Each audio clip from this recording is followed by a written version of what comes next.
Video like जरूर कर लीजिए और ऐसे वीडियो लगातार फ्री में पाने के लिए चैनल को तुरंत सब्सक्राइब कर लीजिए और बेल आइकन को जरूर टैप कर लीजिए ताकि आगे भी सारे वीडियो आपको मिलते रहे। यूट्यूब में फॉलो करते हैं तो प्लीज ये वाला फ्री टेलीग्राम चैनल जरूर ज्वाइन कर लीजिएगा। सारे नोटिफिकेशन सारे अपडेट यहीं पे आते हैं, ध्यान रखिए। नमस्कार दोस्तों, स्वागत है आपका स्टडी फॉर एग्जाम्स में। दोस्तों, इस वीडियो में हम लोग 7 अगस्त 2026 का टॉप 20 करंट अफेयर देखेंगे और यह वीडियो आपके आगामी एग्जाम यूपी पेट 2026, SCRO, UPPSC UPPSC सहित आगामी जितने भी एग्जाम हैं आपके, उन सभी के लिए बहुत ज़्यादा महत्वपूर्ण है। तो यह वीडियो शुरू करते हैं और देखते हैं आज का पहला प्रश्न। हम लोग आज का जो पहला प्रश्न है, 5 अगस्त 2026 को उत्तर प्रदेश मंत्रिमंडल ने राज्य में डीप टेक नवाचार और स्टार्टअप्स को बढ़ावा देने के लिए किन 2 शहरों में deep tech centre of excellence स्थापित करने को मंजूरी दिया है। तो यह deep tech centre of excellence जो है लखनऊ और नोएडा में स्थापित किया जाएगा। उत्तर प्रदेश मंत्रिमंडल ने इसको मंजूरी दिया है और अगले 3 वर्षों में जो है इस परियोजना पर कुल 387.50 करोड़ रुपए जो है खर्च किए जाएंगे और 2026-27 की वित्त वर्ष में जो है इसके लिए 100 करोड़ रुपए जो है इसके लिए जो है बजट में दिया गया है। और ये दोनों deep tech centre of excellence जो है, एक लखनऊ में स्थापित किया जाएगा, दूसरा नोएडा में स्थापित किया जाएगा। तो इसका ए ऑप्शन सही है। यह इंपॉर्टेंट क्वेश्चन है, आप लोग इसको नोट कर लीजिएगा। अगस्त 2026 में उत्तर प्रदेश विधानसभा के मानसून सत्र के दौरान वित्तीय वर्ष 2026-27 के लिए कितने करोड़ रुपए का अनुपूरक बजट प्रस्तुत किया गया। तो यह 59,019.54 करोड़ रुपए जो है का बजट जो है अनुपूरक बजट पेश किया गया है। यह बजट वित्तीय वर्ष 26-27 का है, जो चालू वित्त वर्ष है उसके लिए जारी किया गया है। 59,019.54 करोड़ रुपए। और यह जो 26-27 का जो बजट जारी किया गया था फरवरी में, उसका यह 6.4% है। 6.4% है, यह अनुपूरक बजट है। और जो मूल बजट था उत्तर प्रदेश का, वह 9,12,696.35 करोड़ रुपए था। यह डेटा आप लोग नोट कर लीजिएगा, क्योंकि कई एग्जाम में जो है बिल्कुल एग्जैक्ट डेटा पूछ लेता है कि कितने करोड़ रुपए का जो है बजट पेश किया गया है, उसमें सारे नंबर याद होने चाहिए आपको। तो अनुपूरक जो बजट पेश किया गया है वह 59,000 का लगभग है और यह जो 2026-27 का मूल बजट था उसका 6.47% है। इसका बी ऑप्शन सही है। बढ़ते अगले क्वेश्चन की तरफ।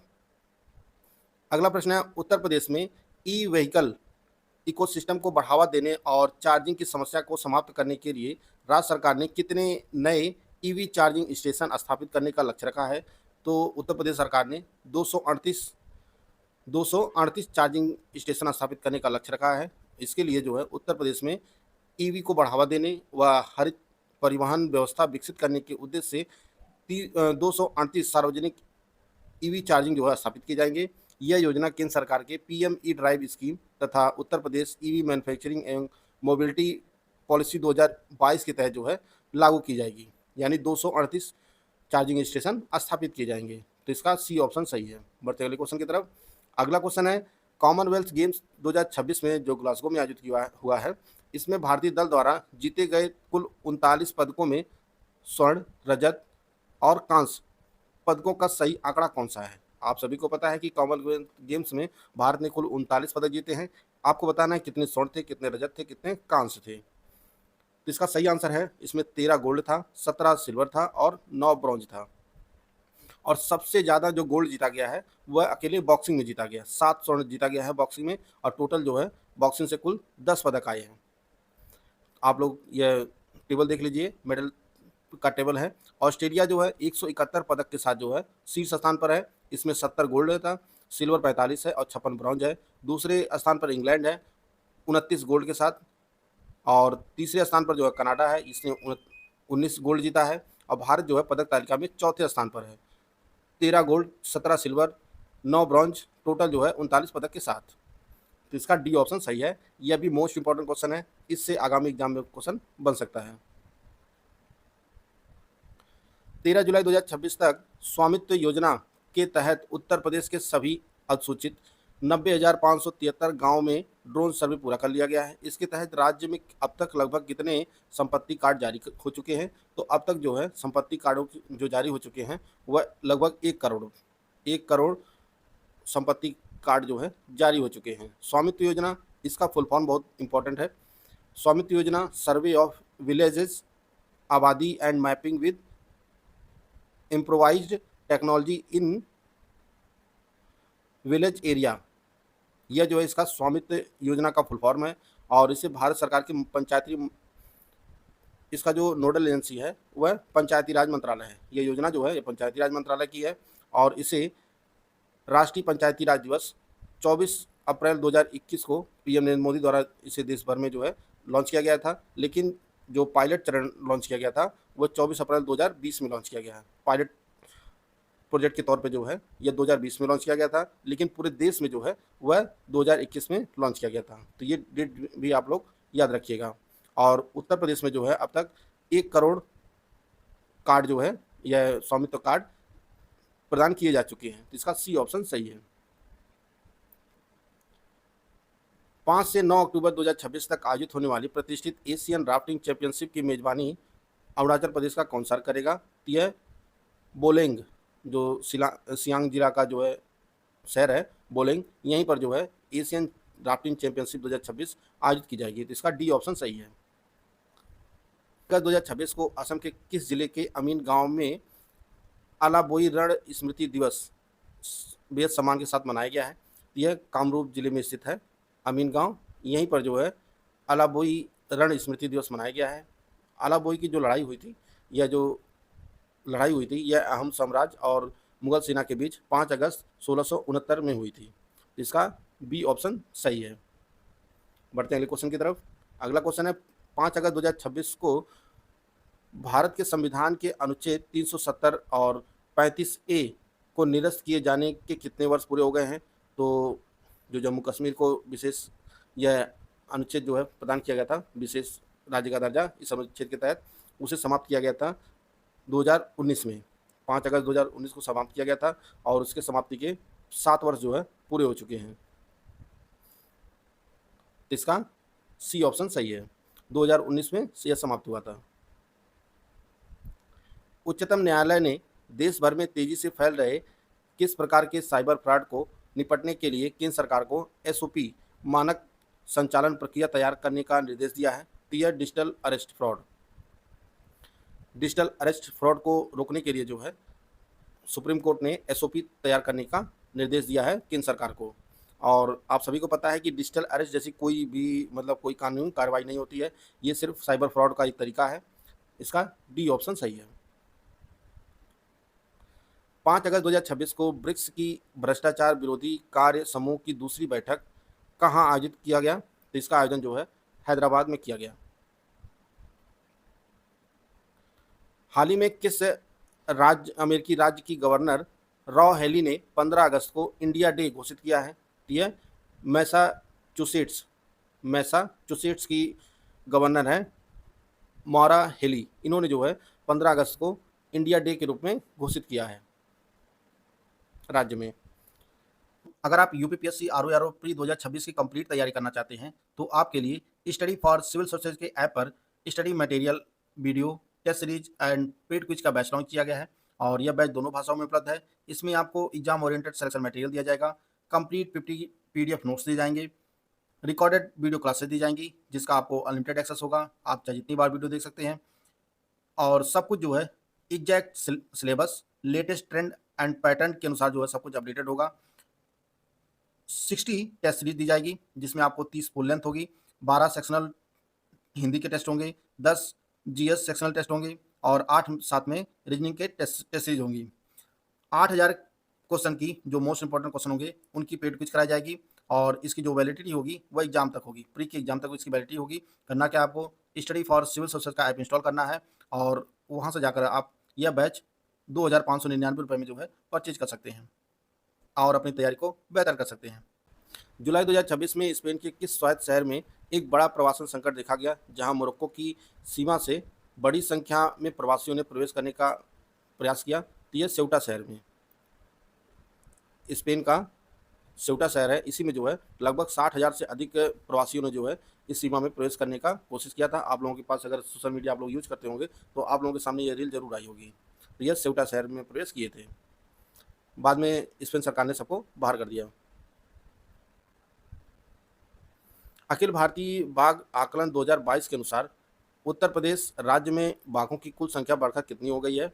तो उत्तर प्रदेश में कुल बाघों की संख्या बढ़कर जो है वह 205 हो गई है। 205 अखिल भारतीय बाघ आकलन के अनुसार जो है वर्तमान में उत्तर प्रदेश में बाघों की कुल संख्या जो है वह 205 है। 2006 से जो गणना हुई थी उसमें 109 बाघ थे। 2010 में 118 बाघ हो गए। 2014 में 117 बाघ हो गए। 2018 में 173 इनकी संख्या हो गई और 2022 में जो लेटेस्ट डाटा है उसके अनुसार जो है 205 हो गई है।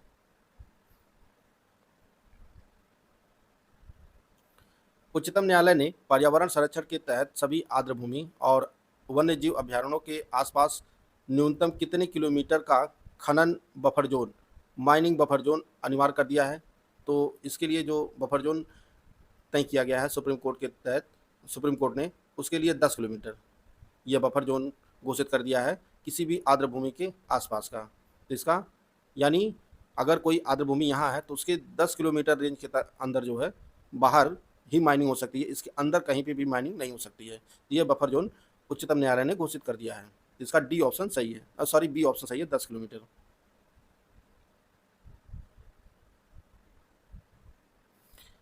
भारत की ब्रिक्स अध्यक्षता 2026 के अंतर्गत ब्रिक्स देशों के राष्ट्रीय सांख्यिकी कार्यालयों एनएसओ के प्रमुखों की 2 दिवसीय बैठक उत्तर प्रदेश के किस शहर में आयोजित की गई? तो यह बैठक जो है लखनऊ में आयोजित की गई। ब्रिक्स देशों के राष्ट्रीय सांख्यिकी कार्यालयों एनएसओ के प्रमुखों की 2 दिवसीय बैठक जो है यह लखनऊ में आयोजित की गई। हाल ही में भारतीय रेल ने देश के पहले जीवित दाता के हृदय लिविंग डोनर हार्ट का सफल परिवहन किन 2 शहरों के बीच रेल मार्ग से किया है? तो यह जो सफल परिवहन किया गया है सूरत से अहमदाबाद के बीच किया गया है। सूरत से अहमदाबाद जो है 2 रेल मार्गों के बीच जो है यह लिविंग हार्ट का जो है सफल परिवहन किया गया है। इसका सी ऑप्शन सही है। भारतीय भूवैज्ञानिक सर्वेक्षण जीएसआई के 176 वर्ष के इतिहास में पहली बार किसी महिला ने इस संगठन का नेतृत्व किया। वर्षा अशोक अलगावे जीएसआई की कौन सी महानिदेशक बनी है? तो यह 54वीं महानिदेशक बनी है। भारतीय भूवैज्ञानिक सर्वेक्षण जीएसआई की 54वीं महानिदेशक बनी है वर्षा अशोक, और यह जो है भारतीय भूवैज्ञानिक सर्वेक्षण की पहली महिला अध्यक्ष भी बनी है, महानिदेशक भी बनी है। तो इसका सी ऑप्शन सही है। और इसकी स्थापना जो है 1851 में हुई थी, 4 मार्च 1851 में हुई थी, और इसका मुख्यालय जो है वो कोलकाता में स्थित है। अगस्त 2026 में भारतीय रिजर्व बैंक की मौद्रिक नीति ने अपनी हालिया समीक्षा बैठक में रेपो रेट को निम्नलिखित में से कितने प्रतिशत पर स्थिर रखा है? तो यह 5.25 पर 5.25 पर कई महीनों से जो है आरबीआई ने अपनी रेपो रेट को जो है ना घटा रहा है और ना बढ़ा रहा है, स्थिर रखा है 5.25 पर। इसका बी ऑप्शन सही है। भारत सरकार के संस्कृति मंत्रालय के अधीन ललित कला अकादमी ने 5 अगस्त 2026 को नई दिल्ली के रविंद्र भवन में अपना कौन सा स्थापना दिवस मनाया है? इसका 72वां स्थापना दिवस मनाया गया है। ललित कला अकादमी जो राष्ट्रीय ललित कला अकादमी है उसने अपना 72वां स्थापना दिवस मनाया है, और इसकी स्थापना जो है 5 अगस्त 1954 को नई दिल्ली में हुई थी। और एक अपने उत्तर प्रदेश की है, तो वह उत्तर प्रदेश की राज्य ललित कला अकादमी है, उसकी स्थापना जो है 8 फरवरी 1962 को हुई थी। तो इसको लेकर आप लोग कंफ्यूज मत होइएगा, यह जो राष्ट्रीय ललित कला अकादमी है इसने अपना 72वां स्थापना दिवस मनाया है। प्रतिवर्ष अंतर्राष्ट्रीय क्लाउडेड लेपर्ड दिवस निम्नलिखित में से किस तिथि को मनाया जाता है? तो यह 4 अगस्त को मनाया जाता है प्रतिवर्ष अंतर्राष्ट्रीय क्लाउडेड लेपर्ड दिवस। तो दोस्तों यह 7 अगस्त का करंट फेयर था जिसको हम लोग कवर कर लिए हैं। पिछले दिन का करंट फेयर एक बार हम लोग फटाफट रिवाइज कर लेते हैं। अगस्त 2026 में पर्यावरण, वन और जलवायु परिवर्तन मंत्रालय द्वारा अरुणाचल प्रदेश की किस झील को भारत का 101वां रामसर स्थल घोषित किया है? तो यह गलाव झील है। 2 अगस्त 2026 को प्रधानमंत्री नरेंद्र मोदी ने युवाओं को नशा मुक्त बनाने के उद्देश्य से किस राष्ट्रीय अभियान का शुभारंभ किया? तो इसका नाम नशा मुक्त युवा फॉर विकसित भारत संकल्प अभियान है। 1 अगस्त 2026 को औपचारिक रोजगार और कार्यबल सुरक्षा को बढ़ावा देने वाली किस केंद्रीय योजना ने अपने क्रियान्वयन के 1 वर्ष पूरा कर लिए? तो यह प्रधानमंत्री विकसित भारत रोजगार योजना ने अपने क्रियान्वयन के 1 वर्ष पूरे किए हैं। 2 अगस्त 2026 को राष्ट्रीय ध्वज के प्रारूपकार डिजाइनर स्वतंत्रता सेनानी श्री पिंगली वेंकैया की कौन सी जयंती मनाई गई? तो इनकी 150वीं जयंती मनाई गई है। राष्ट्रमंडल खेल 2026 में भारत की महिला मुक्केबाज जैस्मिन लंबोरिया ने किस भार वर्ग में स्वर्ण पदक जीता है? तो इन्होंने 57 किलो भार वर्ग में स्वर्ण पदक जीता है। हाल ही में सर्वोच्च न्यायालय ने अपने एक फैसले में लिव इन रिलेशनशिप में रहने वाले पार्टनर्स को किस कानून के तहत कानूनी संरक्षण का अधिकार दिए जाने की घोषणा किया है? यह भारतीय न्याय संहिता बीएनएस की संबंधित धाराओं और पूर्व आईपीसी की धारा 498 ए के तहत दिए जाने की घोषणा किया है। भारत में प्रतिवर्ष भारतीय अंगदान दिवस किस तिथि को मनाया जाता है? तो 3 अगस्त को मनाया जाता है। हाल ही में जारी आंकड़ों के अनुसार वर्ष 2024-25 में मशरूम उत्पादन के मामले में कौन सा राज्य देश में पहले स्थान पर है? तो ये उत्तर प्रदेश है। 3 अगस्त 2026 को भारत की राष्ट्रपति द्रौपदी मुर्मू ने किस स्थान पर जगत गुरु कृपालु विश्वविद्यालय का उद्घाटन किया है? तो यह उड़ीसा के कटक में किया है। हाल ही में जारी उत्तर प्रदेश राज्य आजीविका मिशन की विभिन्न मापदंडों पर आधारित रैंकिंग जो जून की है में महिलाओं के सशक्तिकरण और स्वरोजगार के लिए कौन सा जिला पहले स्थान पर रहा? तो यह वाराणसी था। मई का जो डेटा जारी हुआ है उसमें भी पहले स्थान पर था। लगातार दूसरे स्थान पर वाराणसी रहा। हाल ही में प्रधानमंत्री द्वारा विजयनगरम जिले के भोगापुरम जो आंध्र प्रदेश में स्थित है 17,900 करोड़ रुपए से अधिक की परियोजना का शिलान्यास किया गया। भोगापुरम मुख्य रूप से किसके लिए प्रसिद्ध है? यह ग्रीनफील्ड अंतर्राष्ट्रीय हवाई अड्डा जो है यह भोगापुरम में ही स्थित है। हाल ही में उत्तर प्रदेश के प्रयागराज में 2400 megawatt mega thermal power project stage second के विस्तार के लिए किन 2 वित्तीय संस्थानों ने 26,850 करोड़ रुपए के साझा ऋण समझौते पर हस्ताक्षर किए हैं? यह समझौता REC लिमिटेड और पावर फाइनेंस कॉरपोरेशन PFC के बीच में हुआ है। हाल ही में केंद्र सरकार ने किस संगठन के अध्यक्ष के रूप में के राजा रमन का कार्यकाल 27 महीने के लिए बढ़ा दिया है? तो यह अंतर्राष्ट्रीय वित्तीय सेवा केंद्र प्राधिकरण IFSCA के अध्यक्ष हैं। इनका कार्यकाल जो है 27 महीने के लिए बढ़ा दिया है। 1 अगस्त 2026 को भारत और चीन के बीच किस पर्वतीय दर्रे से 6 साल के लंबे अंतराल के बाद बॉर्डर ट्रेड सीमा व्यापार पुनः शुरू हुआ है? तो नाथुला दर्रे से शुरू हुआ है। इसे 2020 में जो है बंद कर दिया गया था। भारत में जंगली भैंसा की घटती संख्या और संरक्षण के प्रयासों पर हाल ही में चर्चा हुई। यह किस भारतीय राज्य का राज्य पशु है? जंगली भैंसा ये छत्तीसगढ़ का जंगली जो भैंसा है यह राजकीय पशु है। भारत में चाय की खेती के संदर्भ में भारत का सबसे बड़ा चाय उत्पादक राज्य कौन सा है? तो असम है। बॉन ओपन 2026 में किन भारतीय टेनिस खिलाड़ियों की जोड़ी ने डबल्स का खिताब अपने नाम किया है? तो रामकुमार रामनाथन और विजय सुंदर प्रशांत ने अपना नाम किया यह खिताब। 1 अगस्त 2026 को किसने भारतीय नौसेना के deputy chief of naval staff का पदभार संभाला है? तो यह वाइस एडमिरल AN प्रमोद ने संभाला है। केंद्रीय शिक्षा मंत्रालय द्वारा युवाओं के बीच सांस्कृतिक आदान प्रदान को बढ़ावा देने के लिए किस योजना के फेज 7 के पंजीकरण अगस्त में शुरू किए गए हैं? तो यह युवा संगम योजना का पंजीकरण जो है शुरू किया गया है 7वें फेज का। हाल ही में जारी 2026 कैंडेर हारून इंडिया वुमेन लीडर्स लिस्ट 2026 के अंतर्गत भारतीय फैशन और लाइफस्टाइल श्रेणी में किसने शीर्ष स्थान हासिल किया है? तो यह मीना बिंद्रा ने हासिल किया है और यह बीबा जो फैशन कंपनी है बीबा उसकी संस्थापक हैं। तो दोस्तों यह आज का करंट अफेयर था जिसको हम लोग कवर कर लिए हैं। वीडियो आपको अच्छा लगे तो लाइक कर सकते हैं, चैनल को सब्सक्राइब कर लीजिए। मिलते हैं नेक्स्ट वीडियो में, तब तक के लिए जय हिंद जय भारत।